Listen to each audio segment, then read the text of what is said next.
Ngibingelele abazalwane egameni lika Jesu Kristu. Sisaqhubeka ke nesifundo sethu sokuthi uba uNkulunkulu. Namhlanje sizobuka uNkulunkulu uNkulunkulu osindisayo. Kulamasonto adlule awu4 kade sidila nama topic ahlukahlukene. Oqala sibonile ukuthi uNkulunkulu oyi-creator udala umhlaba wonke. Sabona ukuthi kwesibili uNkulunkulu ongcwele. And njobe uNkulunkulu ongcwele uyafuna ukuthi sisimithe leso standard sobungcwele. And futhi uNkulunkulu ngeke acompromise ubungcwele bakhe ngenxa yethu. Sabona futhi ukuthi uNkulunkulu just, uNkulunkulu ulungile, uNkulunkulu obenzayo futhi ubulungiswa. Siyabona ukuthi wasenzela nathi ubulungiswa ngokuthi kufe uKristu endaweni yethu. Last week sibheke ukuthi uNkulunkulu uthando.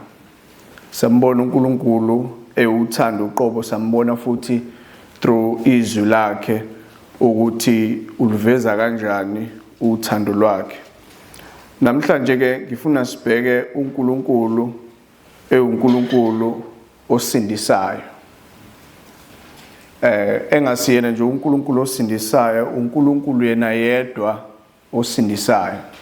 Sizobuka ukuthi uNkulunkulu uziveza kanjani ngendaba yokusindiswa noma uNkulunkulu osindisayo. Siyazi ukuthi ke insindiso abantu abaningi bayichaza ngendlela eziningi, especially emayiza ku-religion yethu ye-Christianity. Abanye bathi no, insindiso asimdingi uJesu. Insindiso ungayi-athena nje ngokwenza kahle, uphile kahle, uphilisane nabantu. Kodwa siyabona futhi ukuthi uNkulunkulu ubekile ezwini lakhe ukuthi insindiso sizoyithola ngokufa kukaKristu. Ngaye kuphela. Ayazikho ezinye izinto, ayikho enye into umuntu angayenza ukuze azuze insindiso. Kodwa uma utadisha iview yabantu basemhlabeni, into abalwa nayo ilo Jesu obekiwe, ukuthi abe i-mediator between uNkulunkulu nabantu. Balwa nje nalo Jesu lo ukuthi asinankinga thina noNkulunkulu, sinenkinga nalo Jesu othi uyena kuphela oyindlela. Kodwa siyabona ukuthi uNkulunkulu throughout from the Old Testament kuze kufike kwi-New Testament ubikezela ngokuthi khona ozofika afela amacala abantu. Ngokuthi mayifika lowo muntu iyona ndlela uNkulunkulu ayokusindisa ngayo leyo. Mase lishunyayelwa leli ivangeli since uJesu esehambile esakhona futhi up until today, abantu into abanenkinga nayo ilo Jesu lo ekuthiwa umlamleli between uNkulunkulu nabantu. Yini thina singakwazi ukuyisindisa ngokwethu? Siyam-acknowledge uNkulunkulu yebo ukhona, kodwa nayo inkinga ilo Jesu lo. Lo Jesu abalwa naye, it's the same Jesu uNkulunkulu athe insindiso mele ize ngaye. Wayesethi uJesu o acknowledge mina as the Son also acknowledges the Father. Bona ngokwabo they are just fighting indaba kaJesu ukuthi uJesu sinenkinga naye but asinankinga noNkulunkulu. Kodwa uJesu ukwenze kwakhe ukuthi onenkinga nami unenkinga noBaba uqobo. Bona ngokungazi kwabo ngoba vele basenyameni banalowo mqondo ukuthi silwa noJesu asili noNkulunkulu. Wena mawucathi silwa noNkulunkulu thatha uJesu wakho uphume. Asinankinga nalonto. Kodwa mase sibatshela ukuthi uNkulunkulu noma efuna ukukusindisa ubekile uJesu, but no, singakwazi ukuyi-attain insindiso ngokuphila kahle. Singakwazi ukuyizuza insindiso ngokuphila impilo engachuluzi umuntu. Esinga-engage ey'ntweni zobugebengu nezinye zezinto ey'the phecelezi emhlabeni engathandwa abantu. Ngokwenza njalo sizoyizuza thina insindiso. Kodwa iqiniso lithi baluthekile labo bantu. And akusilona iqiniso lelo. Sizobona futhi ezwini likaNkulunkulu ukuthi akusilona iqiniso lelo okwangempela. Siyazi ukuthi kunezinye futhi inhlanga ekhona zezinkolo ezahlukahlukene. Sike sayithinta ezinye silokho esiyithinta ezesiqhubeka. Ezinye sayithinta nesithintayo namhlanje Islamic noma Islamic religion nayo inenkinga noJesu. uJesu imreplacer ngoMuhammad. Bona bam-acknowledge uJesu as one of ama-prophets asekafika. Kodwa akasiyena uNkulunkulu, akasiyena uMesiya lo wayethenjiswa ukuthi abantu bazosindiswa ngaye. Akusiyena loyo. Siya-acknowledge ukuthi usekwaba khona sikuphiki lokho. Esikuphikayo ilamandla nawo ukusindisa abantu. Akakwazi. Ingakho thina sithi sikholelwa kuNkulunkulu and uAllah uyena kuphela. And uMuhammad uyena esimthemba kakhulu kunoJesu. Bayisusa lapho bona. Siyabona futhi naye iJudaism sike sayibuka phambilini. Nabo bayamrejecta futhi uJesu Kristu noma be-acknowledge iTorah bekhonza ngokwabo ngokweTorah. Kodwa bayamreject uJesu Kristu as the real Messiah. Akwazi ukuthi ngawo lo Messiah lo kwakhulunywa ngaye siyamrejecta ukhona osazoza. Akwenzeka ukuthi le nsindiso nina enikhuluma ngayo thina masifunda kube ukuthi lo Jesu ngempela nimshoyo. Bayamrejecta kwabona. Abaphikisani nokuthi usekwafika emhlabeni. Abaphikisani nokuthi wenzani. Into noma inqoba abaphikisana naye amandla akhe okusindisa. uNkulunkulu awabeke kuKristu Jesu. Naye iBuddhism nayo ke iBuddhism siyibonile ke naye ithi isalvation bayithola nje kuphela ngokuthi ube enlightened ngezinto yabo. Ube nolwazi olunzulu olujulile. Ilona elizoku-elevate to such an extent ukuthi ukwazi ukuzuza isalvation. Which we know ukuthi into engekho leyo. Baningi abantu abanama PhD kodwa bamfuna uNkulunkulu. Baningi futhi abangenawo ama PhD kodwa nje banalo ulwazi kodwa bamfuna uNkulunkulu. Bamrejecta ngemlomo yabo, bamrejecta nangempilo abayiphilayo. Ukuthi uNkulunkulu mayisindisa akasindisi ngoJesu Kristu. Angasindisa nje nangezinye indlela. Siyazi futhi ukuthi nakhona la eAfrica ama-African traditions ethu neenkolelo. Nathi uJesu simreplacer ngamadlozi. Ikhona abanjalo abamreplacer ngamadlozi, khona bathi no bayasebenzisana bobabili. Sithandaza kuNkulunkulu, sithandaze ngaye amadlozi ethu noJesu. Bamenza uJesu abe equivalent. Benza iplan kaNkulunkulu kungazuthi amadlozi aye inclusive of ukusindiswa komuntu. Yinye into abalwa nayo amandla kaJesu okusindisa. Nokuthi uJesu mayisefikile akafuna ezinye izinto, ufuna kube uyena kuphela.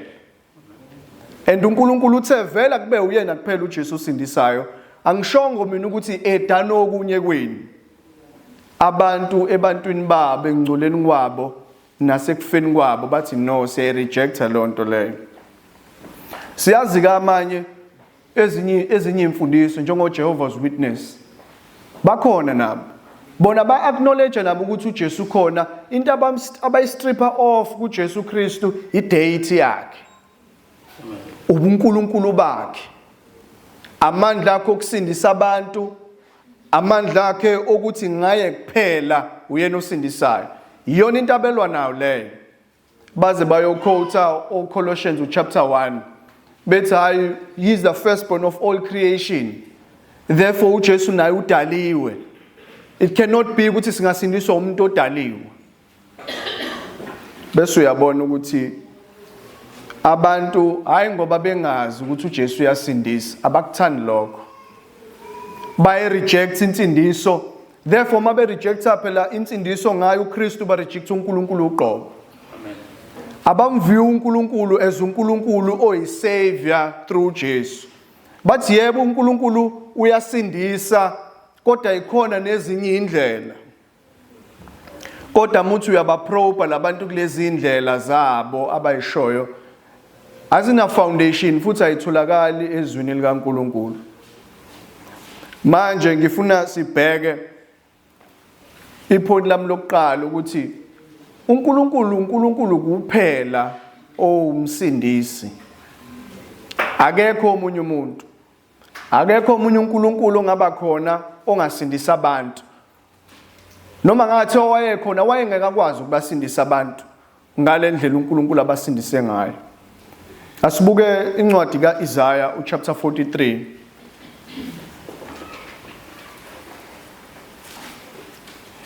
kusuka kuverse 10 siya ku11. uNkulunkulu ekhuluma noIsrael indlela anenhloso ngayo yokuhlenga.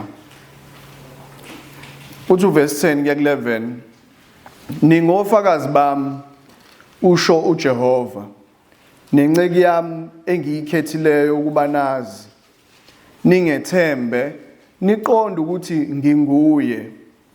Ngaphambi kwami akwenziwanga uNkulunkulu, nangasemva kwami akayukuba khona. Mina nginguJehova, ngaphandle kwami akakho umsindisi. Uma uNkulunkulu ekhuluma noIsrael la uyabatshela ukuthi ngifuna nazi futhi niqonde ukuthi akekho uNkulunkulu osekwaba khona before me. Akekho futhi uNkulunkulu oyoba khona kusuka manje going forward. uNkulunkulu ezama ukubavezela ukuthi uyena kuphela uNkulunkulu okhona no-existayo noyiqiniso. Konke okunye okuqhamukayo okuyibiza ngoNkulunkulu nokuzama ukuzenza uNkulunkulu angeke kumelane naloNkulunkulu obevele khona. Ubekhona before, ukhona manje, usazoqhubeka abe khona. Nanoma yini abantu abayishoyo manje into that is irrelevant, that cannot be compared to uNkulunkulu ebuNkulunkulweni bakhe. Uba ashorisha kanjalo uIsrael, uashorisha kanjalo ukuthi kumele nikwazi lokho eziqiniso, as a fact ukuthi akekho omunye uNkulunkulu osekwaba khona, akekho futhi oyokuba khona. Kodwa kuverse 11 uthi uNkulunkulu mina, phinda kabili, mina nginguJehova, ngaphandle kwami ayikho insindiso. Nina Israyeli ngaphandle kwami nifile. Nina Israyeli ngaphandle kwami nidukile. Ngaphandle kwami bengeke niphume naseGibhithe. Ngaphandle kwami bengeke nazi nokuthi khona uNkulunkulu uJehova njengami. Ngaphandle kwami akekho umsindisi. Lezi thixo Israyeli akade bezazi zaseGibhithe nalamathole akade baphinde bawenze bezenzela wona, uNkulunkulu bebabuka nje adinwe ababuyisele endleleni ezama ukubakhombuza ukuthi noma ningalakha lelo thole legolide lelo, noma ningazenza lezi zinto enifuna ukuzenza, nikhonzelele ezinye izithixo ziyizeleze, akekho omunye uNkulunkulu ongasindisa ngaphandle kwami.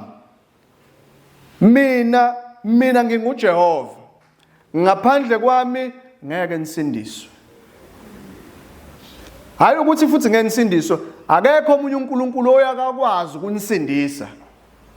Noma nina ningazenzela izinto zenu, noma nina ngayiphila impilo yenu esikhomba ukuthi uNkulunkulu anisam acknowledges umsindisi, kodwa iqiniso limile, akekho uNkulunkulu onjengami, akekho sekwaba khona futhi onjengami, akekho oyakuba khona, imina kuphela futhi osindisayo. And uyayibona uNkulunkulu uyayifaka le emphasis uthi mina nginguJehova. Siyazi ukuthi umuntu uma eseyiphinda kabili uthi uyangazi mina ngoba ngisho mina, uyangazi. Uyabona ukuthi kune message azama ukuyidlulisa lowo muntu ye-intimidation kuwena manixabana. Ukuthi uthi awungiboni mina ukuthi nguba. uNkulunkulu naye ngathi ugcizelela lonto kuIsrael ukuthi mina nginguJehova. Ngaphandle kwami Israel ayikho insindiso. Ngeke nisindiswe. Nizohamba nalezi ezinye izizwe nenze njengazo lezi zizwe, noma zinganitshela ukuthi kunomunye uNkulunkulu kade abakhona lo nkulunkulu. uMose engakafiki kuyonihlenga lapho lo nkulunkulu sasimkhonza yena okuyena. Uthi uNkulunkulu cha. Akekho omunye uNkulunkulu osekwaba khona. Akekho nokhona, akekho noyoba khona, oyokabe khona, imina kuphela. Ukubona umuntu ma eyigqaja ngento ayiyo. Athi alikho iqhawe elinjengami. Futhi alikho eliyoba khona elingakwazi ukumitha lesi standard sami kule level engikuyona.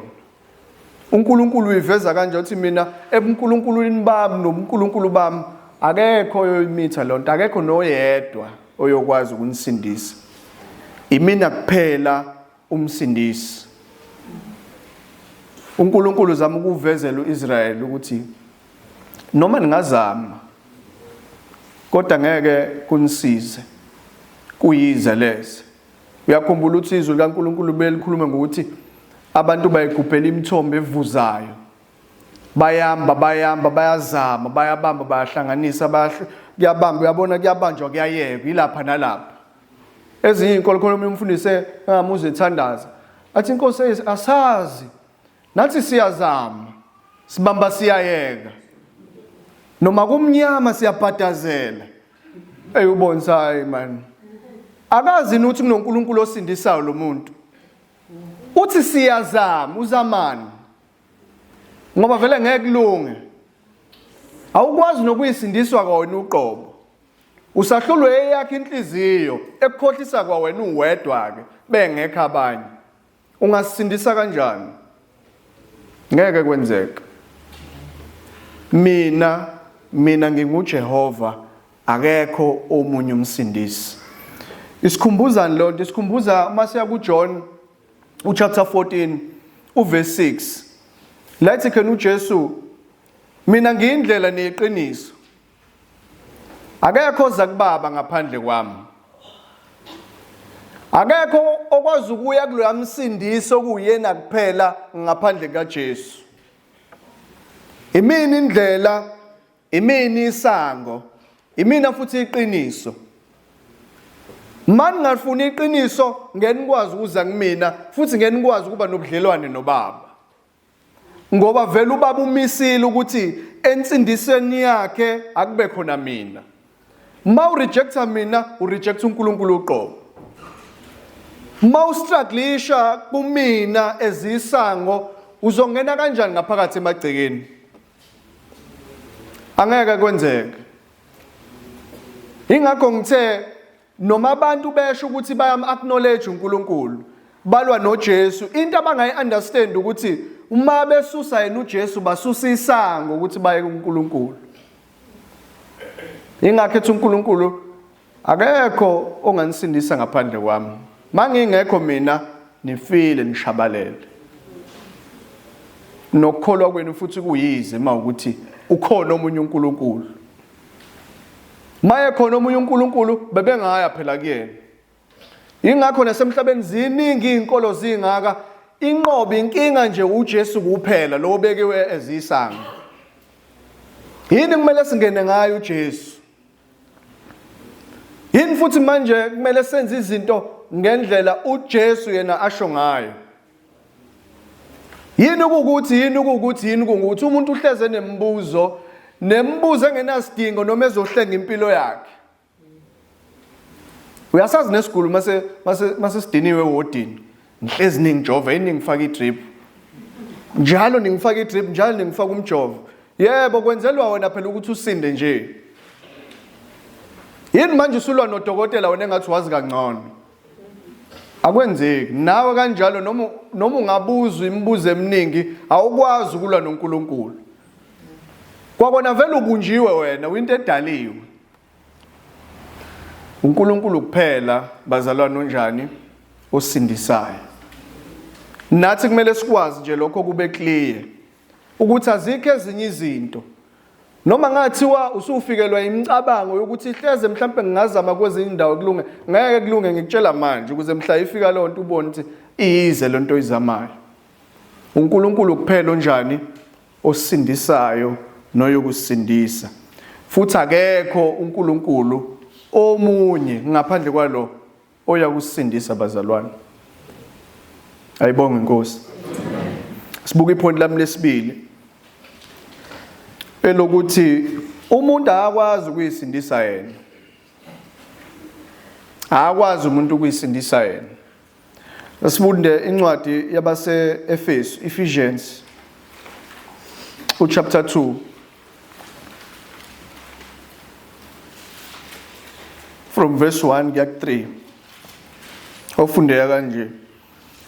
Uniphilisile nani enanifile ngeziphambeko nangezono zenu, enanikade nihamba kuzo ngokwendlela yalelizwe, ngokumbusi wamandla omkhathi, ongumoya osebenza kubantwana bongalaleli. Esasikade sihamba phakathi kwabo sonke ezinkanukweni zenyama yethu, senza intando yenyama neyengqondo. Ngemvelo sasingabantwana bolaka njengabo abanye. uPaul into ayivezayo, into yokuqala uveza ukuthi uNkulunkulu nina uniphilisile ngoba nanifile eziphambekweni zenu. Funa nje siqale lapho sibheke le ndlela uPaul angenisa ngayo noma aqhubeka ngayo. Uveza izinto ezimbili. Uveza ukuthi thina besifile and umuntu osiphilisile ubani? uNkulunkulu.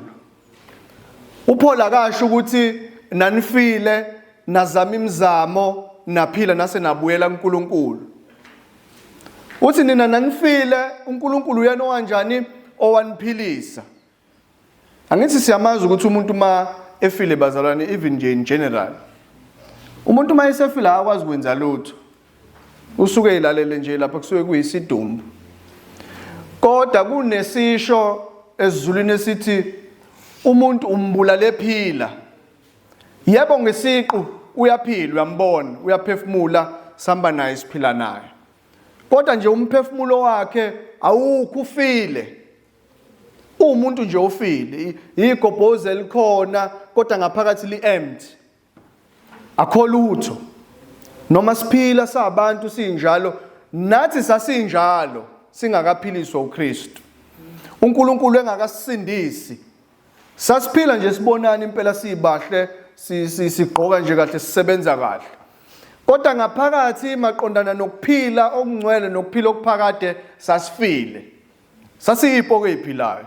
Yabo sixhawulana nje. Yabo izipoko ziyagejana, kuyaphilwa.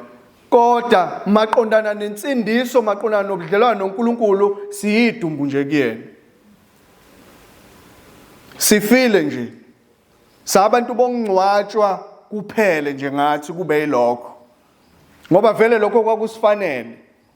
Vele kakade nayo uAdam uyena owayeqalile inkinga, sihamba nje lapho vele. Siyazalwa vele sifile nje noma siphile enyameni. Noma abazali bethu besijabulela, noma amaspouse ethu esijabulela siphile enyameni, kodwa uNkulunkulu uyabuka ukuthi nje idumbu nje kufiwe. Ingakho ethi uPaul uniphilisile nani nanifile eziphambekweni zenu. uNkulunkulu owadala ukuthi ekufeni kwakho azoletha ukuphila. Uyakhumbula ukuthi nayo Adam maye embumba uNkulunkulu, umbumba nje uba isidumbu. Up until yena uNkulunkulu kuba uyena ophefumulela kuyena uAdam abe yini, then he became a living soul. Lithi izwi likaNkulunkulu ngayo uAdam safa. Kodwa ngayo uKristu uAdam wesibili sabuyiselana noNkulunkulu, uAdam olethani oletha ukuphila. uNkulunkulu ma eza kuthina kushunyelwa ivangeli, lishunyelwa abantu abahlukahlukene, belithatha ezwini likaNkulunkulu, sihlabeke masihleli phansi. uNkulunkulu uqala umsebenzi wakhe lapho. Ufile phela wena. The only time wena ongakwazi ukuzwa ngalizwi likaNkulunkulu ingoba uNkulunkulu uyena ozokwazi ukuthi akuphilise, akwazi ngaleso sikhathi avula amadlebe akho uzwe ukuthi uduke kangakanani. Ingakho uma ubuka insindiso yakho ukuthi ihamba isikhathi singakanani, kaningi uyi-attend inkonzo, uzwa kuthiwa uJesu uyasindisa kodwa nje kuwena kungenzeki lutho. uJesu uyaphilisa, hayi kungenzeki lutho. Mungaphenduka esihogweni, hayi akwenzeki lutho. Vele ufile, ayikho into ekhona engakwenza ukuthi ikuprompt ukuthi wena buvume ukuthi ngempela ngifile. Kunalokho wena uthi no ngiyaphila mina, uAdam wona mina angene lapho. Kodwa uthi uPaul nina nanifile. uNkulunkulu wenza njani? waniphilisa. Uza kunini uNkulunkulu kuyashunyayelwa, wenza uNkulunkulu ukuthi indlebe zakho ivuleke, uzwe izwi likaNkulunkulu, eze uNkulunkulu indlela enza inhliziyo yakho iveza ukuthi wena ungcole kangakanani. Enza uNkulunkulu ukuthi akuvezele ubungcwele bakhe nomusa wakhe, inhliziyo yakho nomusa kaNkulunkulu iphinde ikuvezele ukuthi wena ungaphenduka esihogweni. Already process yokuphila isiyaqala lapho. Usuya realize ukuthi should mangithula manje mina noNkulunkulu sesihlukene ingunaphakade. Usu realize izinto obusenyameni obungeke uyirealize. Noma ungayirealize kade uya kulezi ezinye indawo kushunyayelwa kunjalo. Kodwa uNkulunkulu mase kuyisikhathi esiright ukuthi akuphilise, liyashunyayelwa ivangeli, uyakuvula amehlo ukuthi ubone ukuthi uduke kangakanani. Aqala uNkulunkulu ayiqala iprocess yokuphila, ubone ukuthi angisafuni mina ukuphila kanje. Uma ngiphila kanje shuthi ngesihogweni, uma ngiphila kanje shuthi uNkulunkulu angimthokozisi. Ngifuna ukuzwa more. Uyabona uNkulunkulu uyakudonsa, ukudonsela kuyena, ukudonsela ekuphileni. Mase uyayibuza ukuthi manje lokuphila ngizokuthola kanjani? Mase sethi uJesu akekho uyakubaba ngaphandle kwami. Mase uyayibona isolution. Akwenza uNkulunkulu ukuthi uphile right there and there, uthi ngiyamfuna lo Jesu. Ngeke ukwazi ukwenza lokho ngamandla akho. Ingakho ethi uniphilisile nani nalifile ngeziphambeko nangezono zenu. Nina nanihamba nje endleleni zalelizwe la uSathane ebusa khona. Uhamba ngeenkanuko zakho, uhamba ngendlela oyithandayo, wenza into oyithandayo ngesikhathi osithandayo. Awunawo ama-boundaries. Awunayo imithetho yokuthi wena phela kumele ube ngcwela. Awukwazi phela wena ukuthi ungavela ulala isinomi kanjani. Awukwazi wena ukuthi ungavela ukhulume noma yini ngolimi lwakho. Awukwazi wena ukuthi ungavela uphile nje ube ugombela kwesakhe ungafuni ukupha abanye abantu. Indlela zezo lezi, imali yami le ngisebenze mina. Ngibone enye intombi, ngishelile sengibhukhile eBayside, ngihamba naye. Impilo nje yasezweni leyo yabo. Noma ukhuluma nabangani bakhe, ayise sengitholele le ntombazana khona enye engibhizi naye. Yabo. Abanye abashadelwe khona isinanakazana engisitholele la engingayitsheli ifro. Ngamtshela umama ekhaya. Impilo yezo bona nakubona kunormal ngoba bayakwenza vele. Ayibafe ngempela umama mangasethola ungabhidlika lomshado. Impilo yezwe le injalo. USathane vele uyidesign kanjalo. Ungathembeki kuyinorm. Ukuphila nje isinorm kanjani kuyinorm, ayikho kubona lento ukuthi mangifa ngizoya kuphi, ngizoya mhlawumbe esihogweni ngoba ngimlalela ngoNkulunkulu. Kubona nje kuyaphilwa kunormal. Kodwa ma uNkulunkulu esefikile ezokuphilisa, uyabona. Uyabona ingozi osuke kuyona. Ingozi oyibonayo yokuqala ukuthi shothi mangifa ngiyesihogweni. Singakakubuki nje lokho okunye ukuthi mhlawumbe kumele uphendukeke ezintweni ezincane. Into umuntu ayibonayo nje in general metshela ngoJesu, ubona isihogo nobungozi bokuhlukana noNkulunkulu forever. Uthi shuthi ngeke ngisakwazi nangale ukuphenduka. Inkosi masiqala iprocess kushunyayelwe baphile. Yakhumbula isizwe kaNkulunkulu lithi bazophenduka kanjani bengizwanga? Bayozwa kanjani kungekho oshumayelayo? Yiyo leyo process phela. Kumele bezwe, bakhole, bashunyayezwe, baphenduke, baphilisile uNkulunkulu. Uyabakhipha endleleni zezwe, uyabakhipha ezintweni eziningi eziphambene nezwi likaNkulunkulu, uyabakhipha ukuthi benze ngentando kaSathane. Ngoba uSathane uthi, "Woza ibuffet ndoda. Shiya into eziningi lokhu ixa, woza uzodla la." Yabo, ufike ubone moya uphaka kwibuffet, nawe iplate lakho ulibona lincane ngoba kuningi okufunayo. Asisane phaka la. Phaka lesisono pha. Uthi ngikhokhe manje athi eat now pay later. Yabo, kuyadliwa. Uthi uma ususuthu usumapakaza. Mase sithi khokha ke ndoda. Iqala inkinga. Usudlila izinto, usubambekile, uyafa phela. Inkokhelo yesona injani? Yokufa. ufe kuphele kanjalo ngawe ususesihogweni. uNkulunkulu mayefika uthi hayi naku ukuphila. Uthi hey manje lokhu kuphila kwakho ku restrictive. Kuthi angingaphili kanje, kuthi angingenzi kanje. Athi uJesu ijoka lami lilula. Thatha lona. Linzima lelo lika Sathane ijoka. Lilula makusaqala kanti uyaloda unkunzi malanga. Enqolobani mayefika athi ijoka ushone phansi. Uniphilisile nani naninjani enanifile. uNkulunkulu kuphela osindisa abantu. Umuntu akakwazi ukuyisindisa, akanayo iability yokuyisindisa. And by the way umuntu akekho inclined vele ezintweni kaNkulunkulu. Awothi ngikuprovele lokho. Awuvele u1 Corinthians chapter 2 uverse 14 wakhona. Uthi umuntu wemvelo akakwamukela okukamoya kaNkulunkulu ngokuba umbulwa kuye, kungubuwula kuye, futhi angeke uqonde kuqondisiswa ngokomoya. Enye version yesingisi ithi umuntu wemvelo akasoze wazamukela izinto kaNkulunkulu futhi akasoze wazenza. It's impossible ukuthi azenze. Umuntu osenyameni ongasindisiwe uyibona nje ezinto okudlala lento yokholwa. Uthi hayi ayikho lento yaJesu. Abefundisi nje bayabashashaya laba bayidlela imali zabo kuphela kanjalo. Kanti yena uyibona iwubula lonto, kanti vele inyama umuntu wemvelo akazamukela izinto kaNkulunkulu, akayi-understand futhi. Ingakho kunzima ukuthi umuntu phela ayisindise ngoba akayiqondi kwakona lento kamoya. Idinga ukuthi uNkulunkulu afike njengomsindisi akwenze wena uphile, akuvula amehlo ukuze uzokwazi ukuqonda lezi zinto lezi. Ingakho kuwumsebenzi kaNkulunkulu kuphela ukusindisa abantu. Umuntu akwazi ukwenza njani ukuyisindisa.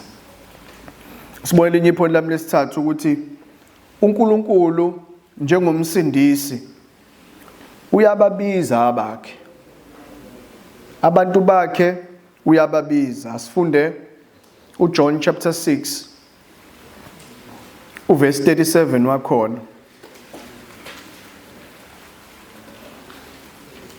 Uverse 37 wakhona ufundeka kanje uJesu lokhuluma la. Konke angipha khona uBaba kuyakuza kimi. Ozayo kimi angisoze ngamlahlela ngaphandle. Enye confirmation le ukuthi uNkulunkulu njengoNkulunkulu osindisayo uletha uJesu Kristu and labantu afuna ukubasindisa, afuna ukubaphilisa ekufeni, uyababiza ubadonsele endodaneni yakhe. Ingakho uJesu konke uNkulunkulu angipha kona noma uBaba angipha kona kuyakuza kimi. uNkulunkulu laba abamisela insindiso nafuna ukubasindisa abafile eziphambekweni zabo uyabenza baphile, abakhombisa uJesu, abadonsele kuJesu. Abalu nje noJesu ukuthi yini uJesu kuba uyena kuphela osindisayo. Yini kuba uyena kuphela ngoba ziningi phela ezinye indlela. Yini ngingabe uShembe. Yini ngingabe uMohammed.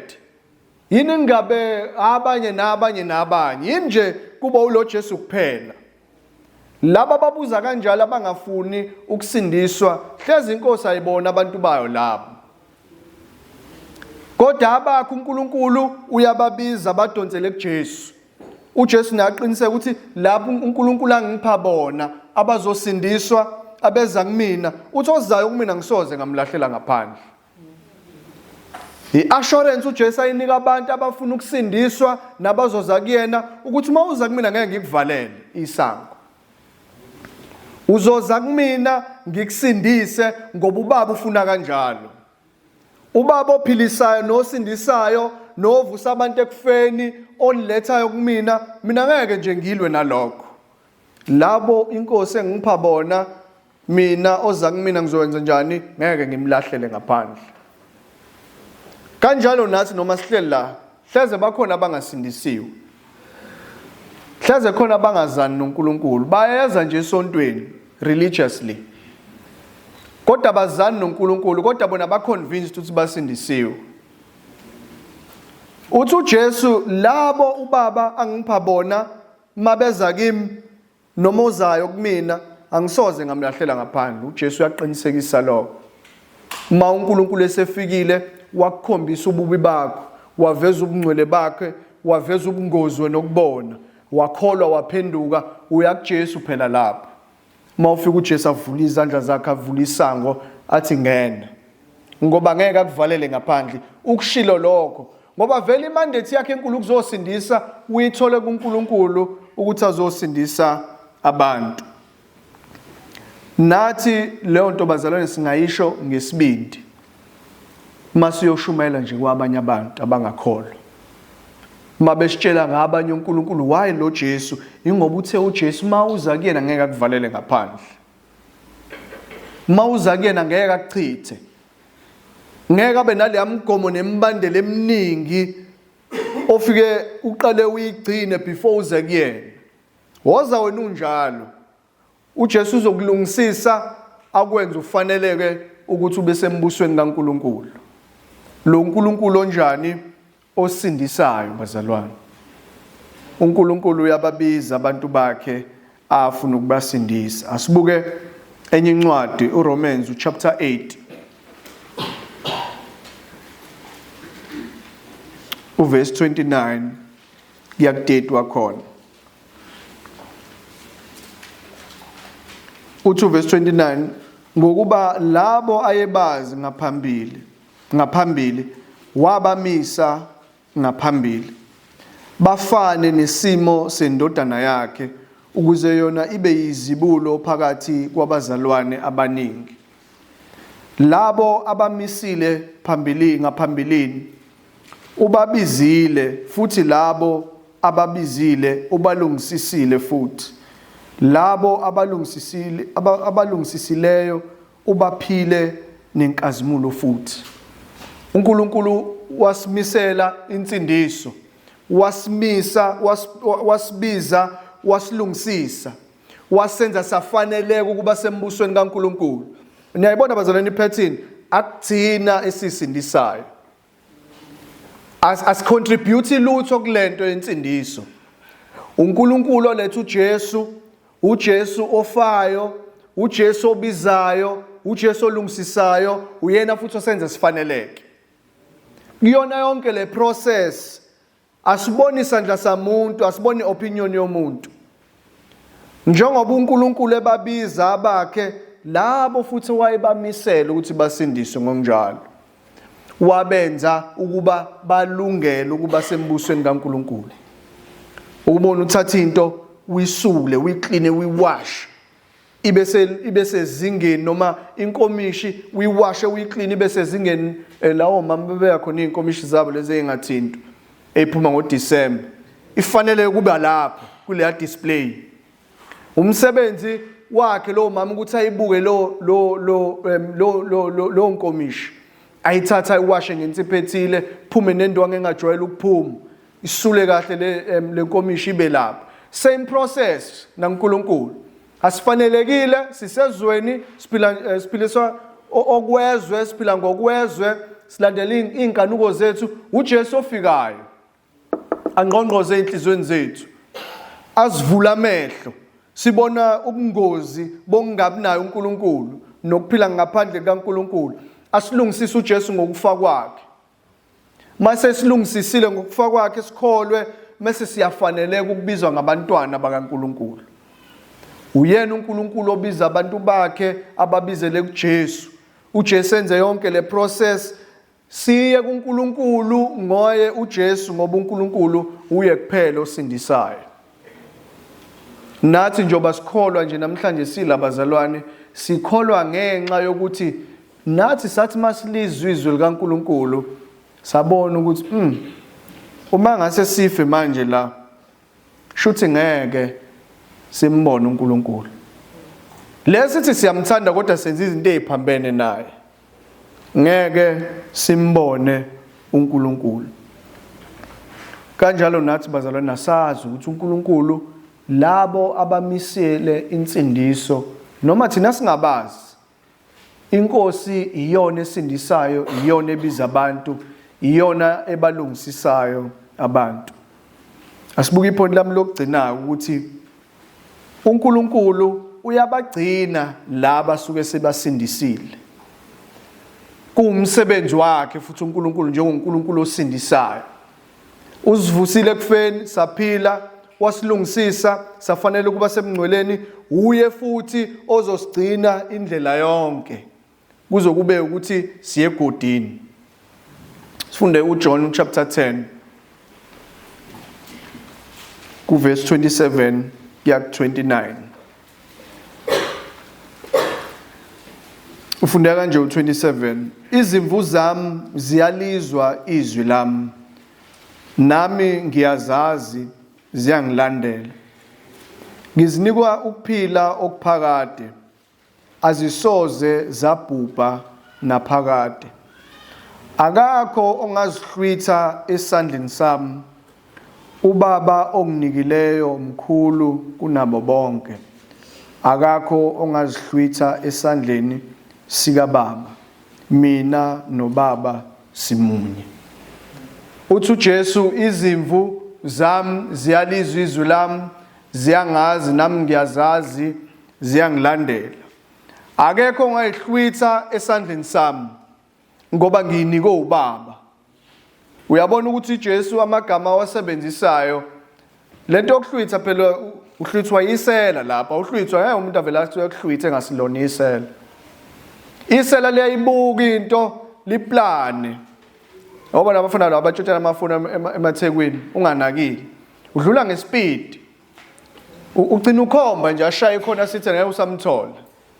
Kodwa uthi uJesu noma ufanisa lezi mvu zakhe engathi zila esandleni sakhe. Uyibambisisile futhi lezi izimvu zakhe. Uthi nanoma uba ufikayo angeke akwazi ukuyihlwitha kumina. Imina ngizoqinisekisa ukuthi zisindile, zigcinekile, ziyakwazi futhi ukuqhubeka lezi zimvu. Akekho umuntu ongayihlwitha.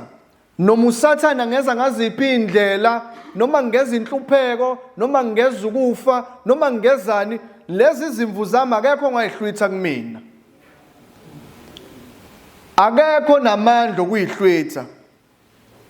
Ingakho ethi ngoba uBaba onginikile mkhulu kunabo bonke, akakho ongasihlwitha esandleni sikaBaba.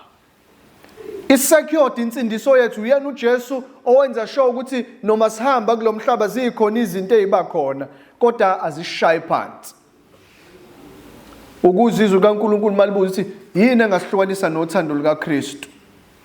Lithi izwi kaNkulunkulu akukho, nakuba indlala, nakuba ukufa, nakuba ingilosi uqobo. Ngeke ikwenze lokho ngoba umsebenzi kaJesu Kristu ukuthi asigcine insindisweni. Umsebenzi kaJesu Kristu ukuthi asihleze sigcinile enhlizweni zethu ukuthi simthande. Umsebenzi wakhe uJesu Kristu ukuthi noma sekunzima sesifuna ukulishiya ivangeli, asikhumbuze ukuthi wasifela, asikhumbuze ukuthi kunesikhathi esizayo la siyohlala khona siphumule, zonke lezi inkinga ingasekho. Lonke lolu sizo likhona oligcwele la selingasekho. Ngoba umsebenzi wakhe uJesu Kristu ukwenzani bazalwane, ukusigcina sisindisiwe. Ngeke kwenzeke ngamandla ethu. Ngeke uyakhumbula isizwe liphinde lithini? Lithi mina nginjengani njengesihlahla kunamagatsha asuke khona yancike kuphi kuleso siqu sesihlahla. Uthi kuwumsebenzi wami ukusipruna leso sihlahla. Sithele ini, sithele ithele. Umsebenzi kaNkulunkulu wonke loyo. Uyena ochecka ukuthi leli gatsha lisami kahle yini. Nale ngathi lifuna ukwehla, lifuna ukuwa, alibuyisele uNkulunkulu. Nale linye igatsha ngathi selifuna ukubola, lifuna ukushana phansi, alivuselele uNkulunkulu. Umsebenzi kaNkulunkulu wonke lo. Asinalutho thina esingalikhomba ukuthi thina senza lokhu. Ngoba noma sikhuleka sincikile kumoya engcwele ukuthi asilekelele ukuthi sikhuleke kanjani. Noma sishumayela nathi kanje, noma ungayifunda itheology, baningi abanye abayifundile itheology abangakholwa. Kodwa ukuma la nathi sincike kuNkulunkulu ukuthi ngoba Nkosi sengilifundile akulona vele lamizwi, sengithembele wena ukuthi ungenze njani ngilideliver kahle. Ngeke kwenzeke. Akusikona vele umsebenzi wakho. Ingakho ungeke ukwazi ukuyishaya isifuba ngani ngensindiso. Uyishaya phela isifuba ngento oyisebenzele oyikhandlile ngayo. Thina okwethu ukukholwa ukuthi uNkulunkulu uyasindisa, bese futhi sikholwa nokuthi noma sesisindisiwe uye futhi ozosigcina esandleni. Sazi futhi lokho as a fact ukuthi akekho ozosihlwitha kuNkulunkulu. Si-secured.